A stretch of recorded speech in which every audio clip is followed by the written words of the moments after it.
네? 혹시 강의 들으시다가 질문이랑 궁금한 거 있으면 메모해 놓으셨다가 꼭 질문을 해주세요. 그리고 질문이 많을수록 좋습니다. 또 제가 답변 원하면 우리 강성식 목사님 총신 나오셨거든요. 저는 고신 나왔고, 예. 신학의 결이 좀 다릅니다. 그래서 조금 말씀해 줄 수 있고, 우리 윤 전사님 지금 아마 윤 전도사님이 제일 신학은 따끈따끈할 거예요. 지금 신대원을 다니고 있잖아. 신대원 다닐 때가 제일 신학이 따끈따끈할 때거든요. 물어보면 윤 전사님이 자료는 제일 많이 갖고 있을 테니까 윤 전사님한테 물어보면 지금 신학교를 일주일에 3일씩 가고 있어요. 그러니까 저는 하루 가고, 그러니까 저보다 훨씬 지식이 많겠죠. 저는 지금 그 박사과정을 해서 한 분야를 파고 있는 거고, 윤 전사님은 다양하게 지금 공부를 하고 있는 거고, 저는 이제 한 분야를 파고 있는 거고, 그 차이가 좀 있는 거예요. 자, 어디까지 했죠? 믿음까지 했죠. 믿음은 무엇인가까지 했죠. 그래서 이 믿음은 믿음으로 구원이 이루어진다는 사실을 믿어야 돼요. 그걸 안 믿으면 확신은 불가능해요. 그래서 거짓된 확신이 있는 거예요. 그러니까 믿음으로 구원이 이루어진다는 사실을 믿어야 뭐가 있다고요? 확신이 생기는 거예요. 이 과정이 있어야 돼요. 여기서 나오는 확신이어야 돼요. 그러니까 하나님이 나를 의롭게 하셨다라고 하는 그 확신이 있어야 돼요. 여러분, 하나님이 나를 의롭다 하셨다고 하는 확신은 어떤 확신이에요? 그게 확신이어야 돼요. 하나님 나를 의롭다 하셨다는 걸 진짜 믿는 거예요. 그럼 거기에는 반드시 뭐가 따르죠? 행동이 따르죠. 믿음은 행동이에요. 하나님 나를 의롭다 하셨는데 내가 자꾸 불의를 향해서 가고 있으면 그건 믿음이 아니라는 거예요. 하나님 나를 의롭다 하셨다는 걸 믿었는데 왜 내가 의롭다는 걸 믿은 내가 의롭다함으로 나가지 않냐는 거예요. 그럼 의롭다 하는 걸 믿었다는 증거가 뭐냐면 내가 현재 의로움을 향해서 자세를 갖추고 있냐는 거예요. 믿음과 회개의 자세를. 내가 의로움을 향해서 살고 있냐는 거예요. 그게 의롭다함을 받은 거죠. 그래서 그 확신을 가지고 있냐는 거예요. 그래서 나는 지금 죄인이긴 해요. 이제 나중에 이 책에 이 구원의 확신 책 마지막 부분에 우리는 지금 죄인인데, 그런데 우리가 죄인이지만은 우리가 구원받은 확신을 가졌다는 건 뭐냐면 나는 죄인이지만 여전히 이 땅에 살고 있으니까. 여러분, 사도 바울 보세요. 그 엄청난 전도자가 내가 죄인 중에 괴수다고 얘기했잖아요. 그런데 그 바울이 늘 고백하는 게 그 죄인 중에 괴수로 끝난 게 아니라 나는 그래서 하나님을 향하여, 나는 그래서 그리스도를 향하여, 나는 그래서 하나님이 나를 부르심의 상을 향하여 가고 있다. 이렇게 얘기를 했잖아요. 그게 신앙생활의 가장 올바른 자세라는 거예요. 이게 지금까지 조금 나눴던 내용이고, 자, 회개를 한번 다뤄봅시다.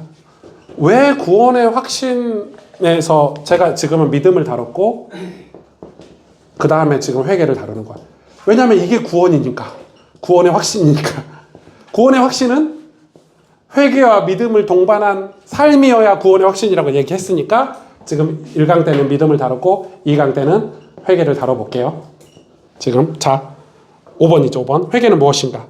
성경 어디에도 사도들이 사람들에게 예수님을 따르기 위해서는 자신의 모든 소유를 실제로 팔라고 요구했다는 기록이 없어요. 지금 이야기 제가 왜 하죠? 예, 지금 성경 구절 하나도 안 읽고 넘어가고 있는 거예요, 여러분. 시간이 없으니까 성경 구절 안 읽을게요. 하지만 이 이야기가 분명히 하는 것은 우리가 예수님께 나올 때 우리 안에 예수님의 출입이 제한된 곳이 없어야 한다는 거예요. 예수님의 출입이 제한된 곳이 있어야 돼요? 없어야 돼요? 없어야 되죠. 그래서 부자에게 여러분, 성경 어디에도 사도들이 사람들에게 예수님 따르기 위해 자신의 모든 소유를 실제로 팔라고 했다는 기록이 있어요? 없어요? 없어요. 예수님이 하신 거는 예수님만 하셨어요. 그 일을. 예수님만 부자 청년에게 네 재산을 다 팔아서 가난한 자 나눠주고 나를 따라와라. 예수님만 하셨지. 일반 사도들은 교회에서는 그런 거를 강요하진 않았어요. 제가 왜 이야기를 하냐면 예수님이 이야기를 왜 하셨냐는 거예요. 부자 청년에게. 그 부자 청년의 재산을 뺏으려고 하셨을까, 예수님이? 아니죠. 뺏으려고 하셨으면 그걸 헌금해라 나한테 이렇게 얘기하셨겠죠. 그런데 팔아서 가난한 자에게 나눠주라고 했거든요. 왜요? 그 이유는 그 재물에 관심이 있으신가요, 예수님이? 아니에요. 너가 진짜 구원받고 나를 따르려면 내가 너의 마음속에 출입이 자유로워야 되는데 너 마음속에는 지금 뭐가 있다? 재물이 있다 이 말이에요. 그 재물이 예수님의 출입을 제한하고 있다 이 말이에요. 그거 설명하려고 비유하신 거예요. 근데 그 얘기가 그 부자 청년에게 하신 얘기인가요? 바리새인들에게 한 얘기잖아요. 그 얘기가. 좀 바리새인들이 신앙생활을 하는데 뭘 위해서 한다는 거예요? 재물을 위해서 한다는 거예요. 왜 11조를 열심히 하죠? 더 많은 복을 받으려고. 그런 바리새인들이에요. 왜 기도를 열심히 하죠? 더 많은 능력을 힘고 권세를 얻으려고. 그게 잘못됐다는 거예요. 그래서 예수님 뭐라고 얘기하셨냐면 내가 너와 예수님 얘기하시잖아요. 네 안에 내가 또 네가 내 안에. 그래서 요한복음 15장에는 원하는 대로 무엇이든지 원하는 대로 구하라. 그러면 내가 무엇이든지 들어주겠다고 약속하셨거든요. 근데 이게 전제 조건이에요. 예수님의 출입이 자유로워야 돼. 우리 마음속에. 우리의 삶 속에. 근데 그게 걸림돌이 되는 거예요. 그러니까 바리새인들은 예수님을 잘 믿는 게 아닌 거예요. 그러니까 우리는 이렇게 적용해 볼 수 있겠죠. 목사인 저는 오랫동안 목회를 하다 보니까 제 틀, 관념 이런 게 굉장히 강하죠. 원래는 강했죠. 그런데 하나님 앞에 섰을 때 하나님이 원하시는 것인지 원하지 않은 것인지를 분별할 능력을 제가 가지고 있는 틀이나 전통 때문에 상실해 버릴 수도 있어요. 그래서 저는 두렵고 떨림으로 항상 하나님 앞에서 질문을 하고 가야 돼요. 그게 목회를 하다 보면 그게 더 심해져요. 예를 들어서 우리 장로님들이 당회에서 목사님 그동안 해왔던 게 이런 건데 이렇게 하시죠 하면은 목사님 저는 예 그렇게 하셔야죠 이렇게 될 수밖에 없어요. 그걸 경계하는 거예요. 그럼 우리가 그래서 이제 그 온전한 교회고 온전한 당회 교회로 당회라면 항상 기도를 해야 돼요. 당회는 기도하는 공동체여야 돼요. 그래서 하나님 뜻이 무엇인지 하나님 원하는 게 무엇인지 같이 기도하고 하나님의 뜻을 따라갈 수 있어야 되는 게 교회 공동체 리더십이 가지고 있어야 될 거라고 저는 생각하는데 근데 우리는 그게 아닌 거예요. 목사님 그동안 해왔던 게 있고 그렇게 해서 성공했지 않습니까? 이런 게 있는 거예요. 우리 안에. 목회자들도 내가 옛날에 이렇게 해서 성공했지 않습니까? 이게 있는 거예요. 그러니까 그거는 우리가 예수님이 지금 현재 우리의 주인 되심을 인정하지 않는 거예요. 바리새인들이 딱 그랬거든요. 그래서 그런 바리새인들과 사두개인들을 예수님이 지도하시려고 양육하시려고 그런 부자 비유를 드는 거예요. 너희 마음속에 뭐가 있냐? 너희 마음속에 누가 있냐? 바리새인 마음속에는요. 하나님이 계시지 않았어요. 그들의 종교적인 열심으로 신앙생활을 한 거예요. 자기의 이익을 위해서. 그걸 믿음이라고 얘기 안 한다고요. 그래서 예수님이 이야기하잖아요. 마태복음 7장에. 그들을 다 지옥 간다고요. 여러분 바리새인이 지옥 간다는 말은 오늘날 목사들이 지옥 갈 수 있다는 말이에요. 오늘날 장로들도 지옥 갈 수 있다는 말이에요. 그 당시 바리새인들이 지옥을 간다는 말은 오늘날 우리 크리스찬들도 지옥 갈 수 있다는 말이에요. 그러니까 하나님에 대한 믿음 없이 예수님 영접도 할 수 있고 믿음도 가질 수 있고 교회도 다닐 수 있고 찬양도 할 수 있고 눈물도 흘릴 수 있다는 말이에요. 바리새인들처럼. 그 당시 바리새인들은 완전 크리스찬 중에 크리스찬들이잖아요. 오늘날로 말하면. 그런데 예수님은 그들에게 뭐라고 그랬어요? 독사의 자식들아 이랬어요. 나와 아무런 상관없는. 예수님과 그 증거가 뭐예요? 예수님을 십자가에 못 박혀 죽였잖아요. 예수님을 못 알아봤잖아요. 여러분도 예수님을 만약에 못 알아본다. 내 신앙이 너무 좋아가지고 예수님을 못 알아본다. 내 신앙이 너무 좋아서 예수님이 필요하지 않다. 내가 믿음이 너무 강하고 너무 목회를 잘해가지고 내가 예수님 앞에 가서 제가 죄인입니다라고 고백하지 않는다. 그러면은 과연 거기에 구원이 있냐는 거예요. 그래서 절대 회개하지 않아요. 이단들은, 사이비들은. 절대 회개하지 않아요. 예수님 앞에 자기를 죄인이라고 얘기하잖아요. 왜? 자기를 선지자라고 그래요. 누구죠? 신천지는 자기 선지자라고 그러죠. 안산홍? 선지자라고 그러죠. 다 자기가 선지자래요. 심지어는 뭐라고 그래요? 엄마 하나님이래요. 왜 그러죠? 죄인이라고 들어본 적이 없어, 저는. 근데 박영선 목사님 설교 들어보세요. 박영선 목사님 뭐라고 그래요? 자기 너무 부족한 사람이라고 그러잖아. 그럼 들어보세요. 좋은 목사님들 설교 들어보세요. 예수님만이 나의 구원자라고 얘기해요. 그러니까 은혜롭지만은 그거는 사람들이 광신도들이지. 와, 우리 목사님이 선지자야 이러고 쫓아가는 거예요.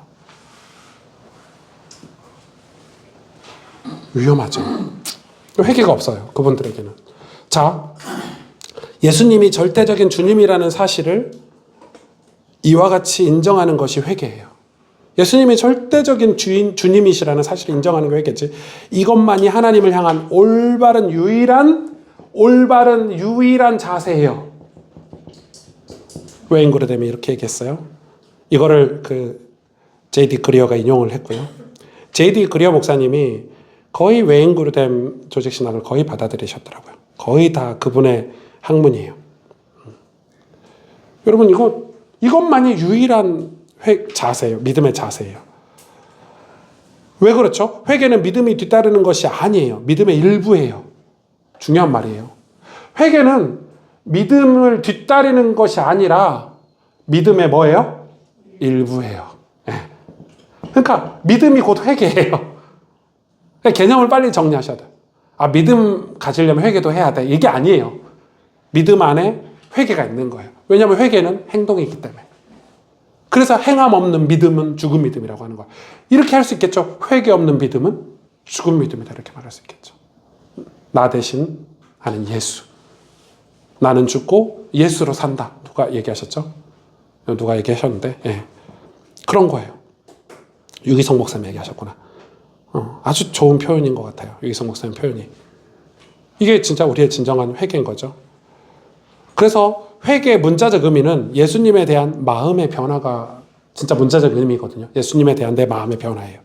그래서 회개는 단순히 당신의 행동을 변화시키는 게 아니라 예수님의 권위와 영광에 대한 당신의 태도가 변했기 때문에 당신의 행동도 변화되는 거예요. 그냥 행동만 변화되는 게 회개가 아니에요.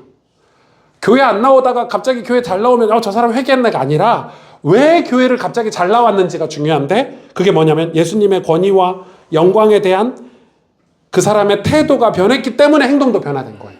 중요하죠. 교회 그냥 열심히 나올 수 있어요. 자매 만나러 이렇게 교회가 갑자기 분위기가 좋아서 그러다가 사라지는 사람들 한둘이 아니에요.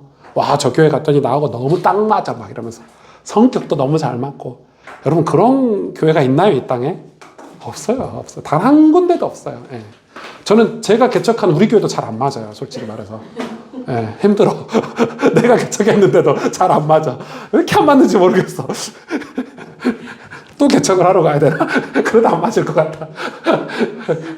교회는 그래요, 여러분. 어느 교회나 맞지 않아요. 그래서 그냥 대형교회 다니면 좀 편한 거야. 숨어 지낼 수 있으니까. 근데 그거는 숨어 지내는 건 신앙생활이 아니잖아요.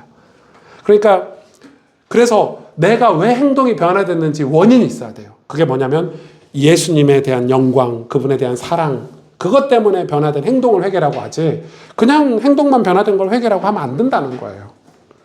이것은 회개가 아니다. 그래서 제가 정리했어요. 자, 1번. 첫째, 한번 읽어볼까요? 시작. 이 죄인의 기도는 J.D. 그리어의 표현이에요. 영접 기도라고 해도 되겠죠. 회개 기도라고 해도 되겠고. 회개는 단순히 우리 죄를 인정하고 용서를 구하는 기도를 올려드리는 게 아니에요. 기도한다고 회개가 되는 게 아니에요. 마음의 움직임으로 우리가 그리스도를 향해 반역의 자세를 버리고 복종의 자세를 취하는 게 회개예요. 그러니까 엄청 어렵죠. 기도는 하긴 해야 되는데 기도만 회개는 아니에요. 기도를 했다면 반역의 자세에서 복종의 자세로 바뀌는 거예요. 예를 들어서 여러분이 누군가를 미워해요. 저 인간 진짜 꼴보기 싫어 죽겠네. 그래서 하나님 앞에 기도해요. 하나님, 저 인간 꼴보기 싫어 죽겠는데 하나님 제가 회개합니다. 다시는 미워하지 않게 해주세요. 했으면 어떻게 해야 돼요? 가서 화해해야 돼요. 그게 회개예요. 미안해. 사실 당신이 잘못하긴 했는데 미워하는 감정을 당신이 주긴 했는데 그래도 화해하고 싶어. 하나님이 기도했더니 당신을 용서하는 마음을 주셨어. 이게 회개예요. 근데 우리는 기도만 하면 회개가 됐다고 생각하고 계속 이 사람을 미워해. 평생 죽일 놈 살릴 놈 하고 살아. 그건 회개가 아니라는 거예요. 2번 한번 읽어봅시다. 시작. 이것도 회개가 아니죠. 이게 회개 지금 다 회개인데 회개인데 개념 정리를 해주는 거예요. 회개가 아니다는 이 말로. 죄에 대하여 눈물을 흘리는 것이 회개와 동일하지는 않아요. 눈물을 흘릴 수는 있지만 그게 눈물을 흘린 것만으로는 회개라고 말할 수 없다는 거예요. 수치, 후회, 자기 연민의 감정들이 결국에는 회개로 이어질 수는 있어. 그렇죠? 그러나 자기 연민이나 후회, 수치가 회개는 아니라는 거예요. 저는 정말 이게 저는 맞다고 생각해요. 예를 들어서 남자들은 음란한 죄를 짓거든요. 모든 남자들은 거의 다. 근데 죄 짓고 나면 현타가 오죠. 현타가 와. 도박도 그렇고 뭐 그런 것들이 다 그렇대요. 하고 나면 후회가 돼. 하고 나면 너무 후회가 돼. 그때 예수 믿고 목사가 될 사람이니까 젊을 때는 막 미칠 것 같아. 그래서 막 회개하는데 나중에 또 해. 그게 엄청 반복이 돼요. 이 습관적인 죄, 은밀한 죄 이런 거예요. 막 울고 그러는데 나는 그거 또 해요. 그러니까 그거는 회개가 아니라는 거예요. 자신에 대한 근심이 행동의 변화로 귀결되지 못하는 사람들은 회개한 게 아니라는 거예요. 그러면 회개는 뭐예요? 당장은 못 고치지만 이 죄를, 당장은 이 음란한 죄를 못 고치지만 노력하는 거예요. 더 이상 그런 장소에 안 가려고 하고 이걸 대신 바꿔주는 거예요. 내가 이거 할 시간에 다른 걸 하려고 노력하고 그런 노력들이에요. 회개는. 그게 수반되는 거예요. 3번 읽어봅시다. 시작. 죄, 자백. 상세하고 풍부한 감정으로서 죄를 자백하는 것도 회개와 동일하지 않대요. 감정이 풍성한 사람들 있죠. 특히 어렸을 때 상처받은 분들. 이런 상처받은 분들은 눈물도 많아요. 막 설교 시간에 막 줄줄줄줄 짜고 계신 분들이 계시거든요. 제가 속으로 이 포인트에 울 포인트는 아닌데 왜 울고 계시지? 그래서 나중에 만나보면 그게 뭔가 맞아 떨어지는 거야. 자기 그 상처하고 오늘 설교 본문하고 맞아 떨어져. 그 은혜 받았다고 얘기해요. 그런데 그게 회개와 동일하지는 않는 거예요. 왜요? 자백은 자기 죄에 대한 마음의 변화가 아니에요. 감정적인 카타르시스에 가깝죠. 그건 카타르시스예요. 자백은 뭐예요? 하나님의 뜻대로 하는 근심은 변화된 마음의 열매예요. 그러니까 이런 종류의 근심은 눈물의 양이 아니라 방향의 변화로 측정할 수 있어야 돼요. 진짜 계속 같은 단어를 쓰고 있죠. 방향의 변화. 눈물의 양이 아니에요. 평생 눈물을 흘리고 회개하고 눈물을 흘리고 회개해도 방향이 안 바뀌었으면 그 회개가 아니라는 거예요. 구원받은 게 아니라는 거예요. 무서운 얘기를 하고 있는 거예요. 평생 눈물 흘리고 금요 예배 때마다 와서 울고 또 가서 죄 짓고 울고 또 가서 죄 짓고 이러면 그거는 회개가 아니라는 거예요. 중요한 건 방향이 바뀌어야 되는 거예요. 조금씩이지만. 여러분 이거 보실래요? 제가 청소년 설교할 때 진짜 많이 했던 건데. 여기가 이제 스타트 지점이에요. 출발 지점이에요. 네, 이게 평행선은요 늘 똑같아요. 근데 만약에 여기서 각도가 1도만 달라지잖아요.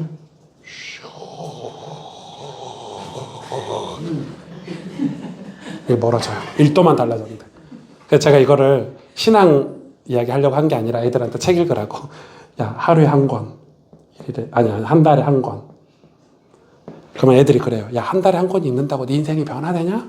1년 지나면 12권. 10년 지나면 120권. 30년 지나면 360권. 너하고 나는 이제 30년 지나서 그때 읽으려면 360권 못 읽어요. 1도만 바뀌었는데. 이 갭 차이 크죠? 네. 그러니까 방향이 이렇게 중요해요. 방향이. 사람들이 이거를 무시한단 말이에요. 별거 아니라고. 방향만 틀어도요, 인생이 바뀌어요. 5년, 6년, 10년, 20년, 30년 뒤에 바뀌어요. 여러분, 저같이 머리 나쁘고 이렇게 멍청한 사람도 진짜 제가 책을 악착같이 읽는 게 저는 이거 말고 성공할 방법을 모르겠더라고요. 제가 뭐 영어를 잘합니까? 뭐 집안 배경이 좋습니까? 우리 아버지가 뭐 목사나 뭐 장로입니까? 뭐 재산이 있습니까? 제가 아무리 생각해도 목사로서 성공할 수 있는 방법은 책 읽는 것밖에 방법이 없더라고요. 진짜요. 우리 누나가 알 거예요. 제가 군대 갔다 오면서 누나가 저 태우러 왔거든요. 티코로. 여기. 제가 군대 갔다 나오면서 가지고 온 게 책. 네. 이만큼 들고 나왔거든요. 그것도 다 기증하고 필요한 책만 들고 왔는데 군대에서도요.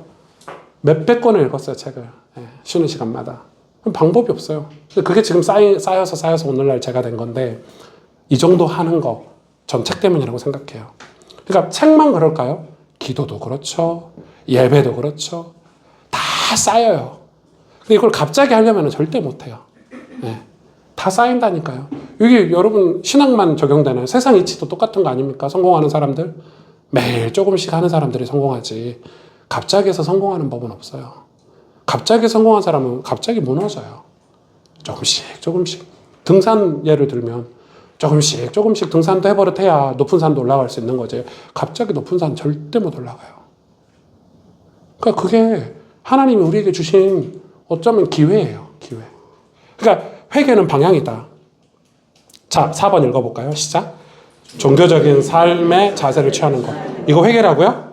아니라고요. 종교적인 삶의 자세를 취하는 건 회개와 동일하지 않아요. 종교적인 활동은 사실 참된 회개의 가장 흔한 대체물 중 하나예요. 맞아요. 맞는데 대체물 중 하나예요. 이것은 우리에게 우리의 죄에 대한 마음의 변화가 없음을 보여준대요. 와. 다만 우리는 우리의 생각으로 하나님의 잔소리를 벗어날 공식을 발견했대요. 그걸 예배 잘 드리는 거, 성경 잘 읽는 걸로 대체했다는 거예요. 기가 막히죠? 어떻게 이런 이야기를 썼을까요? 회개는 우리가 처벌 없이 계속해서 죄를 지을 수 있도록 하나님 앞에서 용서를 얻어내는 게 아니라는 거예요.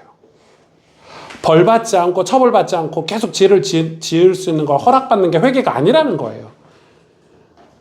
하나님께 복종하고 죄를 전적으로 멈추기를 구하겠다라는 선택이 회개라는 거예요. 나 이 죄를 멈추고 싶어. 나 이제 하나님께 복종하고 싶어를 하고 싶다라는 거를 내가 선택하는 거예요. 그게 회개라는 거예요. 그래서 회개는 우리 행동을 수정한다는 의미가 아니라 기꺼이 하나님의 뜻을 구하길 시작하겠다는 의미예요. 단지 조금 수정하는 게 아니에요. 회개는. 하나님 뜻을 기꺼이 수행하겠다라는 온전한 결단이에요. 회개는. 자, 5번 읽어볼까요? 시작. 부분적인 굴복. 회개라고요? 아니라고요. 회개는 부분적인 굴복이 아니에요.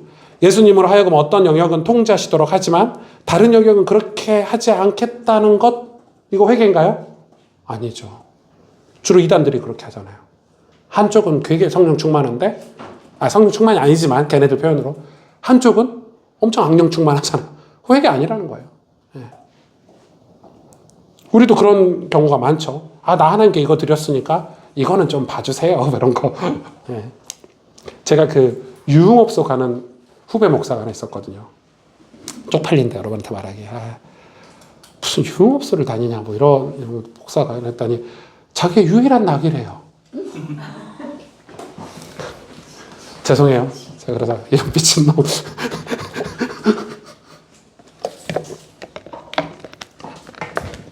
이야기 안 해야지. 기분 나빠. 넘어갑시다. 그래서 뭐 아무리 열심히 사역하고 뭐 복음 전하고 사역하고 막 강의하러 다니고 이랬는데 유흥업소를 다녀요. 그런 게 회개가 아니라는 거예요. 회개는 뭐예요? 예수님은 우리가 바로 우리 자신, 즉 우리의 갈망의 중심과 의사 결정 능력, 정체성의 근원을 부인해야 한다고 말씀하셔요. 우리는 아무것도 할 수 없는 존재예요. 우리가 이것만 해결해 주시면 나머지는 제가 할게요. 이거가 회개가 아니라는 거예요. 그분은, 예수님은 우리의 주인이자 주님으로 오셨어요. 주님으로 오셨어요. 주님. 주님이 뭐예요? 주인이잖아요. 주인님의 줄임이 주님이니까. 우리가 주님 찬양합니다는 거는 주인님의 줄임말이거든요. 주님, 내 주인이에요. 우리는 아까 그 속국 비유 이해하시죠? 네. 우리에게 사랑을 주시고 생명을 주시고 우리를 멸망시키지 않으셔서 우리가 그분의 나라를 받아들이는 거예요. 다 받아들이는 거예요. 이게 좋은 나라면 그렇게 하겠죠. 받아들여야 돼요. 우리의 악습을 버리고 우리의 잘못된 관습을 버리고 우리의 그동안 살아왔던 우리의 아집을 버리고 우리가 이 좋은 나라를 받아들이는 거예요. 이게 신앙 개념이에요. 그래서 우리가 이 나라를 위해서 쓰임받는 거예요. 이 작은 나라가. 이 나라를 위해서. 인류 역사를 생각하시면 안 돼요. 대부분 인류 역사 강대국들은 악한 나라들이 많았으니까. 네. 자, 넘어갑시다. 쭉쭉쭉 넘어갑시다. 그 다음요. 마지막 시작. 완벽함. 네. 아마도 이쯤 되면 여러분은 압도된 느낌을 받았을 거예요. 회개가 이런 거면 너무 힘든데? 아마 여러분이 이야기할 수 있겠죠. 솔직히 누가 예수님이 자신의 삶 전체에 걸쳐 주님이심을 주장할 수 있겠어요? 회개가 자신을 모순 없는 완벽한 삶으로 인도했다고 말할 수 있는 사람이 어디 있겠어요? 라고 우리는 말할 수 있어요. 우리가 그런 질문을 하는 것 자체가 기독교 신앙이 지금 타락했다는 거예요. 아, 이거 좀 어려운데. 예. 그렇지 않아요, 여러분? 우리가 애초에 거룩함을 추구하지 않으려고 하는 거. 애초부터 의로움을 향해서 가려고 하지 않아요. 지금 현대 기독교가. 아예 거기로 발도 내디뎌서 가려고 조차도 하지 않는 게 문제라고 지금 이분들이 얘기하고 있는 거예요. 그래서 회개는 완벽하지 않대요. 회개가 어떻게 완벽하지 않습니까? 하나님 우리를 용서해 주시는 건데, 회개는. 하나님의 용서가 완벽하지 않습니까? 하나님의 능력이 우리를 의롭고 거룩하게 못 만드십니까? 만들죠. 그런데 우리는 애초에 거기에 관심이 없다는 거예요. 애초에 그걸 바라지도 않아요. 교회 다니는 목적이 그게 아니에요. 애초에 내가 예수님 믿는 목적이 하나님의 하나님의 뜻이에요. 없어요. 아예 없어요. 그게 관심이. 그러다 보니까 아무리 얘기를 해도 받아들이질 않는 거예요.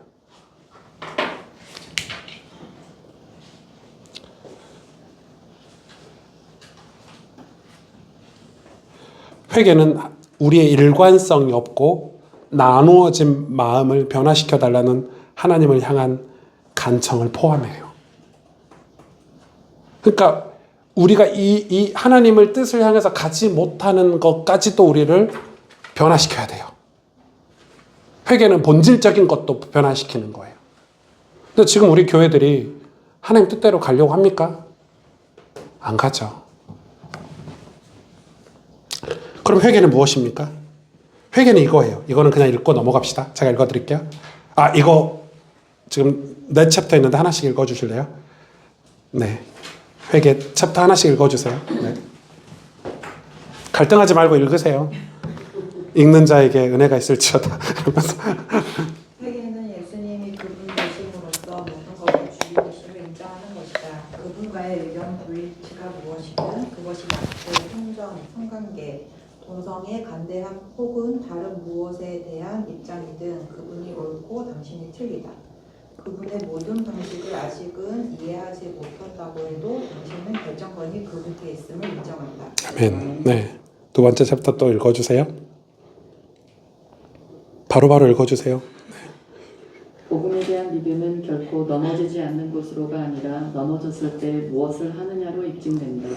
복음을 믿는 자들은 넘어질 때 회개의 자세를 새롭게 하고 선물로 주어지는 그리스도의 의를 다시금 끌어안으며 승리의 약속을 인하여 하나님께 감사하고 다시금 일어난다. 이게 맞죠? 예. 그 다음요. 회개는 단순히 죄를 멈추는 것이기만 한 것이 아니라 동시에 예수님을 따르기 시작한 것이다. 예수님을 따르는 것은 그분과 함께 행하는 것이다. 그분과 함께 행하는 것은 그분을 사랑하고 섬기고 이 땅에서 그분의 정의와 자비를 추구하는 것이다. 네. 또 마지막.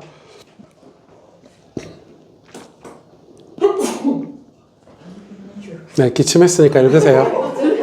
읽으세요. 네. 회개는 성령이 일으키시는 갈망의 변화를 수반하기 때문에 회개와 믿음은 본질상 두 가지 별개의 행위가 아니라 하나, 즉 같은 통전의 양면이다. 마음이 진실로 변화되었을 때 회개는 자연스럽고 불가피한 결과이다. 그렇다면 그런 마음의 변화가 당신에게 일어났는지를 어떻게 알 수 있을까? 다시 한번 죄를 완전히 멈추었거나 죄에 대한 모든 갈망을 잃어버렸기 때문이 아니다. 우리는 죽는 날까지 욕심과 씨름할 것이다. 이게 엄청 중요해요. 예. 거짓된 확신은 역설적이긴 한데 죄가 끝났다라고 얘기해요. 그런데 행동은 죄를 짓고 있는 거야. 이해가 가시죠? 근데 진짜 회개는 우리가 진짜 변화되려고 하기 때문에 죄와 씨름하는 거예요. 욕심과. 여러분 이해가 되세요? 이게 오늘 완전 결론이에요. 그럼 보세요. 이런 의미에서 복음은 작게 시작하여 강건한 나무로 자라는 씨앗과 같대요. 맞죠? 당신은 정말 회개했는가? 이거 한번 나중에 적어보시고요. 제가 이 6번을 다룰까 말까 했는데 6번 다루고 우리 마무리하겠습니다. 6번이 좀 재밌거든요. 제가 설교할 수 있을지 모르겠어요. 잘못 설교하다가는 큰일 날 수도 있는데.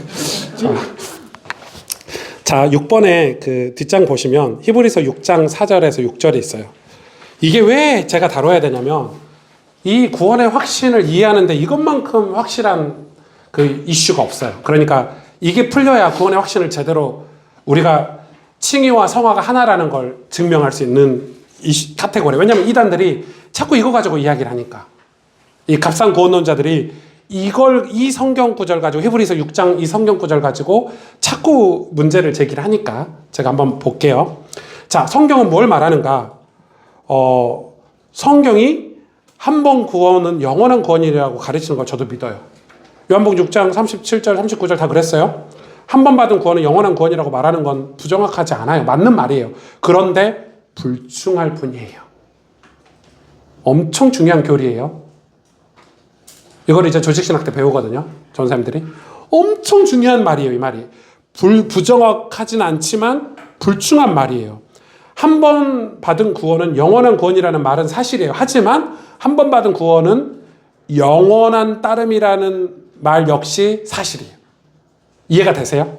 한 번 받은 구원은 영원한 구원 맞아요. 근데 그 말에 뭐도 포함되어 있어야 되냐면 영원한 따름이어야 돼요. 팔로우 해야 된다는 거예요. 주님을 끝까지 따르는 게 포함된 말이어야 돼요. 그게. 이해가 되세요? 그걸 가지고 6장 4절 6절을 한번 보면은 한번 빛을 받고 이게 진짜 기가 막혀요. 전 이게 풀리지가 않아가지고 한번 봐봐요. 이 성경 구절 보고 여러분이 헷갈리지 않을 분이 계시나 모르겠어요. 한 번 빛을 받고 하늘의 은사를 맛보고 성령에 참여한 바가 되고. 생각해보세요. 이런 크리스찬이 어디 있어요? 빛도 맛보고 빛도 받고 하늘의 은사도 맛보고 성령에 참여도 되고. 엄청난 신앙인이잖아요. 우리는 이걸 평생 한번 해볼까 말까인데. 그런데 보세요. 하나님의 선한 말씀과 내세 능력을 맛보고도 우리로 말하면 완전히 제자 중에 제자잖아요. 그랬는데 타락한 자들은 다시 새롭게 하여 회개할 수 없나니 이는 그들이 하나님의 아들을 다시 십자가에 못 박아 드러내놓고 욕되게 함이라. 이거 어떻게 해석할까요? 기가 막힌 거예요. 이거는 진짜. 이게 얼마나 논쟁이 많이 되는 줄 아세요? 저는 좀 답을 얻었어요. 자, 그 밑에 제가 좀 정리를 해놨거든요. 이건 J.D. 그리어 목사님의 책과 누구죠? 마이크 홀튼 교수님의 책을 인용을 했어요. 히브리서 6장 4절 6절은 참된 신자들이 구원을 잃어버릴 수는 없지만 우리가 구원하는 믿음을 가졌다는 증거 중 하나가 끝까지 견디는 것임을 보여주는 거예요. 그러니까 히브리서 지금 6장 4절 6절을 어떻게 해석하냐면 하늘의 은사도 맛보고 성령의 참여한 바 되고 선한 말씀과 내세 능력을 맛보는 게 구원이잖아요. 이걸 잃어버릴 수 있다고요? 없다고요? 없다니까요? 없는데 타락했다는 말은 무슨 말이에요? 이걸 맛본 게 다 거짓이라는 거예요. 그래서 이건 개인한테 얘기한 게 아니라 지금 이 구원하는 믿음을 가졌다는 증거가 끝까지 견디는 것임을 보여주는 성경 구절이에요. 역설적으로. 이 해석을 저는 지지합니다. 마이크 홀튼 교수님이 이거에 대해서 얘기한 걸 저는 100% 지지하거든요. 그거 말고는 이 본문을 저는 이해되게 해석하는 사람을 본 적이 없어요. 그 말은 뭐예요? 교회 다닌 사람이 타락해서 예수님 배반했는데 그 사람은 처음에 예수님 믿었다 안 믿었다? 안 믿었다. 의식적으로 동의만 한 사람이다. 저는 그게 맞다고 봐요. 열매로 아는 거예요. 그래서 하나님도 우리 신앙을 열매로 한대요. 그러니까 끝까지 견디는 자가 구원받는대요. 두렵고 떨림으로 구원을 이루래요. 그 말들이 성경에 다 있잖아요. 이 말은 구원받은 사람이 탈락했다는 말이 아니에요. 하나님이 실수했다 이 말이 아니에요. 하나님 실수할 수 있어요? 없으세요. 한 번 구원은 끝까지 구원 받는 거예요. 하나님은 절대 실수하시지 않아요. 선택한 자는 끝까지 견인하세요. 그런데 끝까지 가야 견인이 되는 구원 받는 거예요. 쉽게 말하면 예수님 믿었으면 어디까지 가야 돼요? 천국까지 가야 돼요. 그게 하나님 구원하신 사람이에요. 택하신 사람이에요. 그게 하나님의 택함 교리예요. 칼빈의. 그게 성도의 견인이에요. 그걸 지금 오히려 히브리서 이 6장 4절 6절은 그걸 오히려 지지하는 말씀이라고 저는 보는 거예요. 완전 중요한 내용이죠. 너희 안에 착한 일을 시작하시니까 그리스도 예수의 날까지 이루실 줄을. 이거 너무 중요한 말씀이죠. 네. 그는 확신했어요. 그는 이들의 삶 속에 역사하신 하나님의 은혜를 분명한 증거들을 보고 그들의 소망을 그 전 과정을 시작하신 하나님께 두도록 격려했어요. 누가요? 하나님이 사도 바울이 빌립보 교인들에게 하나님은 그들 안에서 시작하신 것을 분명히 마치실 거예요. 그런데 이거에 대해서 웨인그루뎀은 이렇게 결론을 내렸어요. 성도의 견인은 뭐예요? 인내예요, 인내. 견인이라는 단어는 좀 어렵죠? 인내, 끝까지 견디는 걸 견인이라고 해요. 견인이에요, 견인. 성도의 견인은 참으로 거듭난 모든 사람이 하나님의 능력으로 지킴받고 이들의 삶이 닿을 때까지 그리스도인으로서 인내할 것과 오직 끝까지 인내하는 자들만이 참으로 거듭났다는 것을 의미한다고 기록하고 있어요. 웨인그루뎀은. 엄청 중요하죠. 그래서 우리는 두렵고 떨림으로 우리의 구원을 이루어야 된다는 거예요. 그러니까 하나님 우리에게 확신을 주시는 거는, 여러분 그럼 확신은 뭐예요? 확신은 이 길을 가는데 동력이 되는 거예요. 힘이 되는 거지, 이 확신이 이 길을 가게 만드는 건 아니에요. 이게 거짓된 확신이 돼버릴 수 있어요. 이 방향을, 이 천국으로 하나님으로 가야 되는데, 이 확신이, 이 길을 가는 게 믿음이고 확신이지, 근데 우리에게는 확신이 필요해요. 이 책들이 그 확신이 필요하지 않다라는 말이 아니에요. 근데 이 확신 때문에 우리가 동력을 얻어서 가는 거잖아요. 나 하나님 자녀야.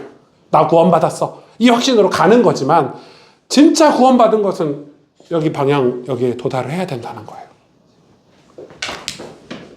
그런데 자꾸 이 구원론을 주장하는 거짓된 확신을 얘기하는 사람들이 뭔 얘기를 하냐면, 이 방향으로 안 가는데, 자꾸 멸망으로 가고 있는데, 자꾸 세상으로 가고 있는데, 실패로 가고 있는데, 아, 너 하나님 자녀야. 너 구원받았어. 괜찮아. 이렇게 말한다는 거예요. 아니잖아요, 이거는. 한빈이가 수학을 진짜 못하는데, 아, 괜찮아. 너 잘하고 있어. 이게 거짓된 확신이라는 거. 맞잖아요, 여러분. 1 더하기 1이 3이라고 하는 애한테, 아, 잘하고 있어. 1 더하기 1이 3일 수도 있지. 이렇게 말하는 거예요. 그러면 얘한테는, 오, 진짠가? 1 더하기 1이 3인가? 그는 거짓 선지자예요. 그렇게 가르치면. 수학 교사는 어떻게 가르쳐야 돼요? 틀렸어. 상처가 돼. 막 아파. 난 멍청하고 바본가. 내가 그동안 알고 있던 1 더하기 1이 3이 틀렸단 말이야. 그래도 시험에 들어도 그렇게 가르쳐야 된다는 거예요. 그게 참 목자라는 거예요. 똑바로 가르쳐 주라는 거예요. 똑바로, 바르게.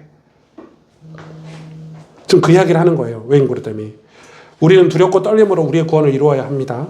우리는 믿음 안에서 인내하여 우리가 거듭났음을 증명해야 되고, 우리가 넘어질 때 이런 경고들은 우리를 강요해서 다시 일어서도록 합니다. 경고의 귀 기울임은 우리가 절대 잃어버릴 수 없는 구원을 소유했음을 보여주는 거예요. 우리가 경고에 대해서 맞아, 저 말씀이 있었지 라고 귀를 기울인다는 것이 우리가 구원을 소유했다는 걸 보여준다는 거예요. 경고에 기울이지 못하면 우리가 애초부터 그것을 소유하지 못했음을 보여준대요. 하나님 말씀을 듣고 양심에 화인 맞은 자들은 회개를 안 하죠. 그거는 처음부터 구원받지 않았다라는 거예요. 회심은 한순간에 시작하지만 동시에 평생 동안 유지하는 회개와 믿음의 자세예요. 제일 많이 나온 단어죠, 오늘. 회개와 믿음의 자세. 사실 회개와 믿음의 자세를 합쳐버리면 좋은데, 믿음의 자세라고 하면 좋은데, 하도 믿음이 오해되어 있으니까 지금 회개라는 단어를 넣는 거예요. 웨인그루뎀이. 우리가 과거에 구원받았다는 최선의 증거는 현재 우리의 자세예요. 그쵸? 따라서 거룩한 삶 안에서 인내하는 것은 구원의 근거가 아니라 확신의 근원이에요. 단어들이 좀 어렵지만, 회개와 믿음과 마찬가지로 인내와 구원의 확신은 동전의 양면과 같대요. 구원의 확신하고 뭐가 같다는 말이에요? 인내하고. 그러니까 구원의 확신은 곧 인내예요. 맞죠?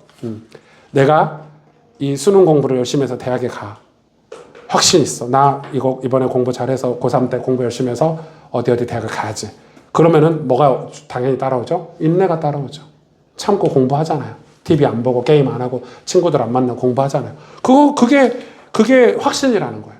확신이 인내가 없으면 확신이 아니라는 거예요. 그건 잘못된 거죠.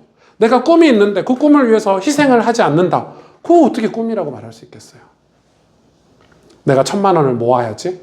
그러면은 1,000만 원 모으는 사람이 맨날 돈 쓰고 막 흥청망청 쓰면 1,000만 원 모을 수 있어요? 없어요. 내가 이걸 모아야지라는 확신이 있어. 나 이거 100% 모을 거야. 이 정도 이렇게 하면 모을 수 있겠는데? 그렇고 나서는 바로 뭐가 따라온다? 인내가 따라온다. 인내가. 근데 그 인내가 없으면 그 확신은 거짓이다. 참이 아니다. 그 말이죠. 그래서 구원의 확신과 인내도 같은 자신이 타락했는지 아니 참으로 구원받지 못했는지 어떻게 할 수 있냐? 모든 그리스도인은 타락해요.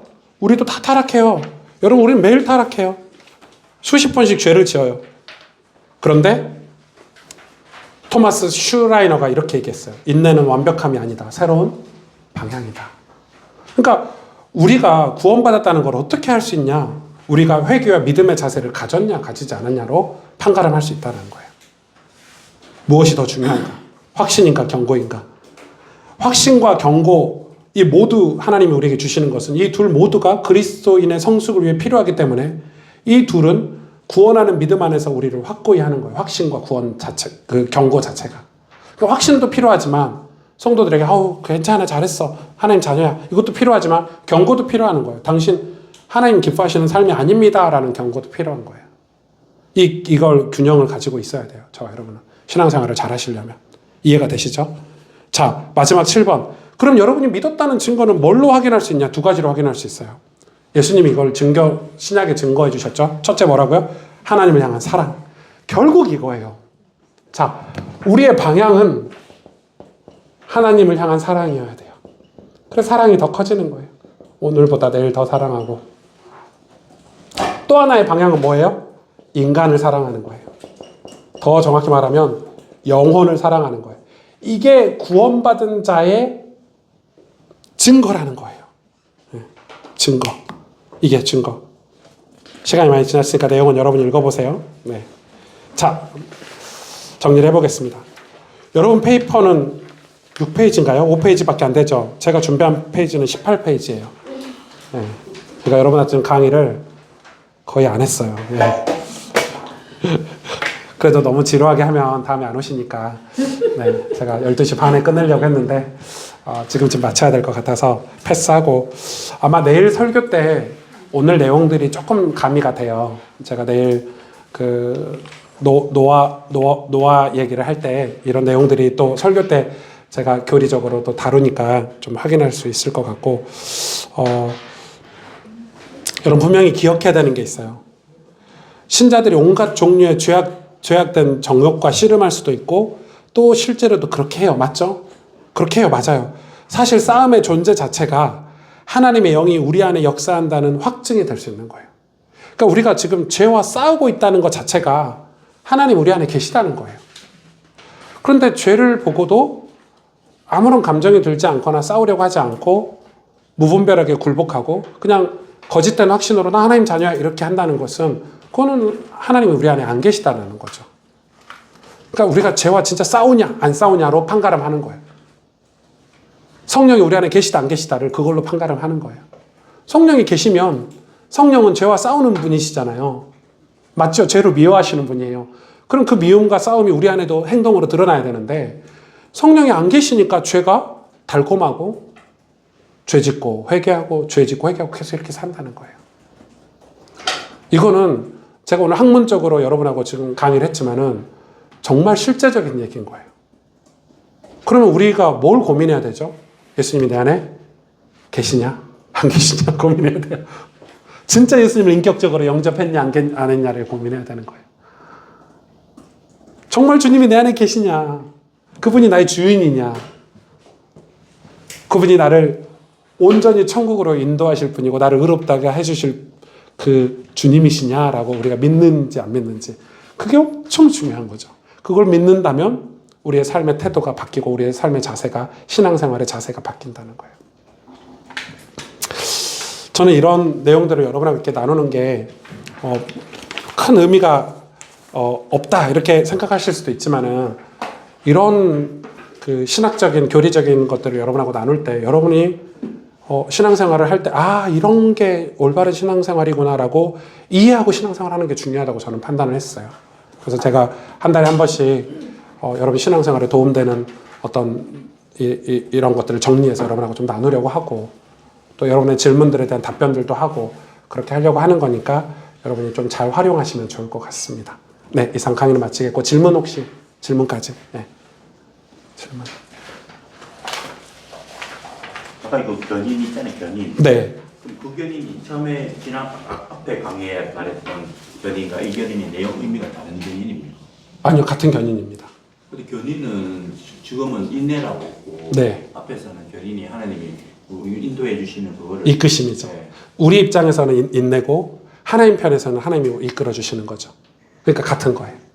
그러니까 신학이라는 학문은 하나님 편에서 보는 학문이 있고 우리 인간의 편에서 보는 학문이 있어요. 근데 신학이라는 학문은 우리 인간에서 봐서 해석해 주는 학문이 거의 한 70-80%고 하나님 편에서 봐서 해석해 주는 학문이 한 20% 영역을 가지고 있어요.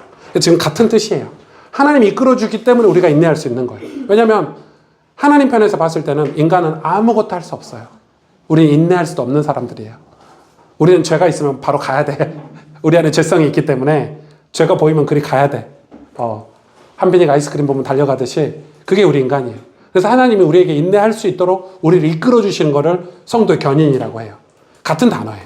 예. 근데 우리는 인내죠. 우리는 인내죠.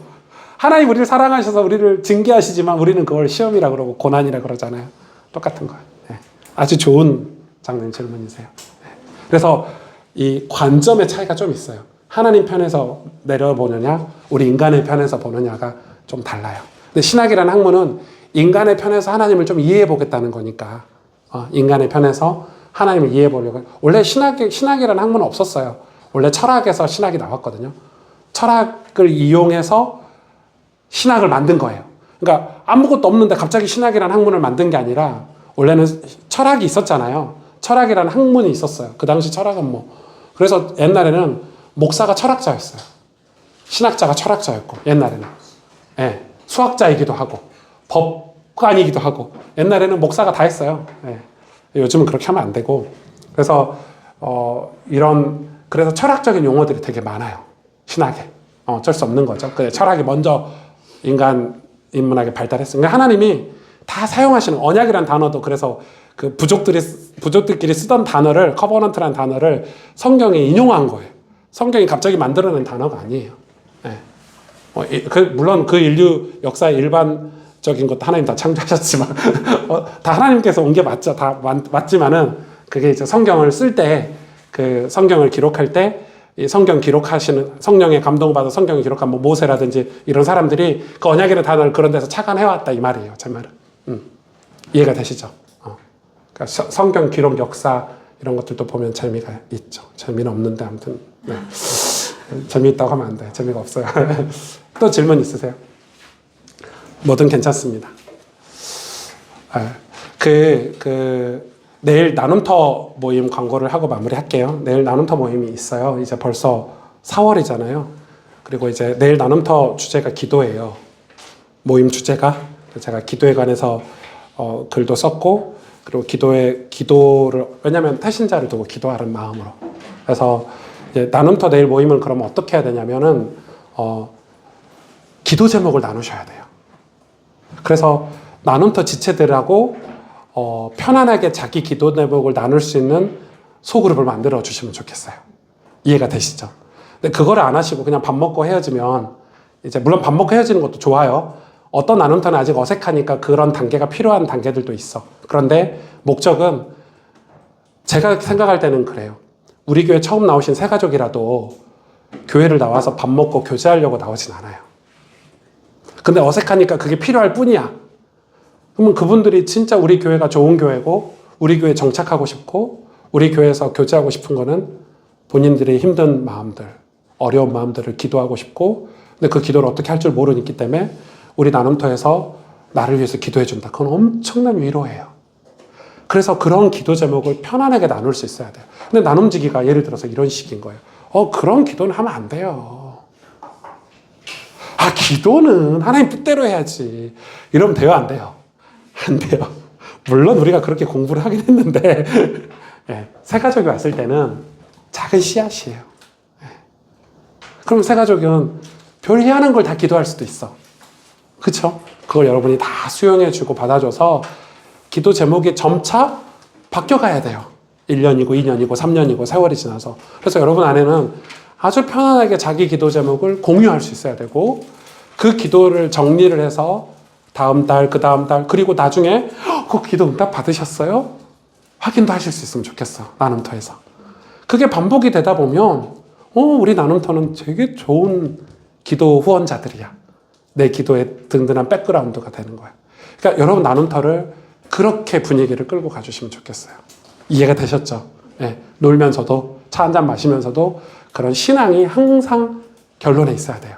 교회 왔는데 신앙 얘기 안 하고 맨날 뭐 주식 얘기나 하고 자식들 키우는 얘기나 하고 뭐 우리 유치원 갔더니 어떻다더라 선생님 얘기나 하고 이러면 여러분 우리 교회 오는 이유가 뭐 그런 분들은 금방 교회를 떠나요. 왜?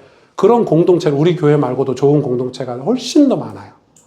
안 그래요? 사회적으로 조직적으로. 우리 교회는 우리가 이 복음을 전해주는 교회인데 하나님을 만나도록 해주는 교회인데 그래서 그런 분위기를 여러분이 지혜롭게 기도하시면서 섬겨주셔야. 그래서 여러분 나눔지기들은 자기 낮춤이 필요해요. 나눔지기들은 자기 낮아짐이 필요해요. 내가 높아져 있으면 그 사람들은 절대 마음은 안 열어요. 내가 기도 제목을 갑자기 저부터 기도 제목 낼게요. 오늘 목사님 말씀을 들었더니요 이러면서 하나님의 뜻과 계획이 이건 것 같은데 이러면서 그러면 그 다음 사람은 나는 기도 제목 말 못하겠다 이렇게 되는 거예요. 그러니까 거짓된 기도 제목을 내지 마시고 여러분들도 나눔지기들도 진실하게 기도 제목을 내시고 사실 저도 신앙생활 오래 했지만 이런 기도 제목이 있어요. 우리 가족들에게도 이런 문제가 있고 이렇게 기도하고 있어요. 그래서 여러분도 저를 위해서 기도해 주세요. 이렇게 돼야 저분들도 저 장로님 권사님인데도 저렇게 힘들고 어려워하고 기도가 필요하시구나. 우리한테 도움을 구하는구나 해서 자기도 동역자가 될 수 있는 건데 당신들 기도 필요 없어. 나는 이미 완벽하게 기도 다 하고 있어. 이렇게 나눔지기가 먼저 표현을 해버리면 그 다음 분들은 깨갱깽 이렇게 되는 거예요. 나눔터는 전적으로 연약한 성도를 위한 공동체잖아요. 그래서 나눔터가 여러분에게 그런 뭐라고 말해 그런 게 좀 필요한 것 같아요. 그래서 이 짤막한 영상이 제가 나눔지기들 모임할 수 있는 안내하는 영상이 나눔지기들이 다 보셔야 돼. 이걸 따로 편집해서 보여주면 좋을 것 같고 내일은 아마 요한복음 15장 가지고 기도하는 내용들 가지고 나눔터 모임 제가 나눔지를 만들어서 우리 준준 선생님 나눠줄 건데 잘 활용하시고 그래서 태신자들 위해서도 같이 좀 기도하시고 태신자는 다음 주까지 신청을 받을 거예요. 저희가 조금 넉넉하게 시간을 드리는 거는 내가 누구를 진짜 품고 기도해야 될지 시간이 좀 필요하잖아요. 그래서 저도 그렇고 저도 아직도 누구 이름을 적어내야 될지 잘 모르겠더라고요. 이 건물주를 적어내볼까? 막 이러면서 이런 생각도 했는데 저는 목사라서 누구를 위해서 전도해야 될지 잘 모르겠어서 여기 뭐 폐임 사장, 뭐 건물주 이런 사람들밖에 생각이 안 나고 제 주변에는 뭐 이렇게 믿지 않는 분들이 많지 않아서 그래서 여러분들도 충분히 기도하고 서로 좋은 교제가 있는 나눔터 모임이 되면 좋을 것 같아요. 많이 늦었네요. 우리 한 번만 합심으로 기도하고 마무리하겠습니다. 구원의 확신, 오늘 그 구원의 확신에 대해서 우리가 공부를 좀 했는데 공부죠, 공부. 우리가 거짓된 확신에서 벗어나야 돼요. 그 말은 우리가 예수님 진짜 믿어야 된다는 말이죠. 정말 십자가에서 날 위해서 죽으시고 부활하신 예수님을 내 마음에 모시는 거예요. 정말 예수님을 바라보고 사는 거예요. 여러분 이 신앙이 아니면 우리가 이 험한 세상에서 믿음으로 승리할 수가 없어요. 진짜 믿는 거예요. 나를 의롭다 하시고 나를 거룩하다 하시고 나를 천국 백성 삼아주신 그 하나님을 정말 믿는 거예요. 그 근거라야 우리가 확신이라는 단어를 쓸 수 있어요. 하나님, 우리 신앙이 참된 믿음, 정말 올바른 믿음 가지고 하나님을 향하여서 믿음을 향하여서 하나님 주시는 그 천성을 향하여서 또박또박 하루하루 믿음을 지키면서 걸어갈 수 있는 그런 인내하는 신앙생활, 회개하는 신앙생활 할 수 있도록 우리를 인도해 주세요. 축복해 주세요. 우리 합심으로 한번 같이 기도하겠습니다. 하나님 아버지 감사합니다. 주님, 우리를 통해서 하나님 영광을 받아주시고 성령으로 역사해 주실 줄 믿습니다. 하나님 나라와 뜻을 이루는 저희들 되게 도와주시고 우리 교회가 믿음의 길을 걸어갈 수 있도록 신앙의 길을 걸어갈 수 있도록 하나님 우리를 온전케 해주시기를 원합니다. 아버지 하나님, 우리는 참 부족하고 연약합니다. 이 신앙이 아니고서 이 믿음이 아니고서 우리가 정말로 하나님 이 시대를 바꿀 수가 없고 우리 자녀들과 가정들을 세울 수가 없는데 우리가 믿음이 거짓된 확신, 거짓된 믿음, 아무 내용도 없는 껍데기밖에 없는 신앙생활이 아니라 정말로 예수님을 마음에 모시고 정말로 주님이 나의 주님 되시고 주인 되셔서 주님을 따르는 신실한 신앙으로 우리를 축복해 주시기를 원합니다. 하나님 은혜가 우리에게 차고 넘치기를 원합니다. 우리 교회가 이런 건강한 교회가 되고 올바른 믿음을 가진 교회가 되게 하시고 하나님을 향하여서 믿음의 진리를 가지고 가는 그런 교회가 될 수 있도록 축복해 주세요. 하나님께서 함께 하실 줄 믿고 감사드리며 예수님의 이름으로 기도합니다. 아멘. 하나님 아버지, 우리가 토요일 한 달에 한 번씩 토요 제자훈련으로 모이는데 오늘 이 함께한 시간 또 부족하지만은 우리가 구원의 교리에 대해서 함께 공부하는 시간을 하나님 기뻐 받아주시고 또 우리 가스펠교회 성도님들이 특별히 우리 신실한 제자들이 거짓된 확신을 가지고 사는 것이 아니라 진짜 확신을 가지고 살 수 있도록 참된 확신을 가지고 이 믿음의 길을 또박또박 걸어갈 수 있도록 주님과 동행하며 천성을 향해서 하나님의 품 안에 그 주님 기뻐하시는 하늘에서 베푸시는 그 상금을 향하여서 믿음의 길을 걸어갈 수 있도록 하나님 저희들을 축복하여 주시기를 원합니다. 이 길을 걸어가기로 결단한 우리 모든 하나님의 백성들에게 용기를 주시고 위로해 주시며 힘도 주실 줄 믿습니다. 모든 영광 하나님 홀로 받으실 줄 믿고 예수님의 이름으로 감사하며 기도하였습니다. 아멘. 수고하셨습니다.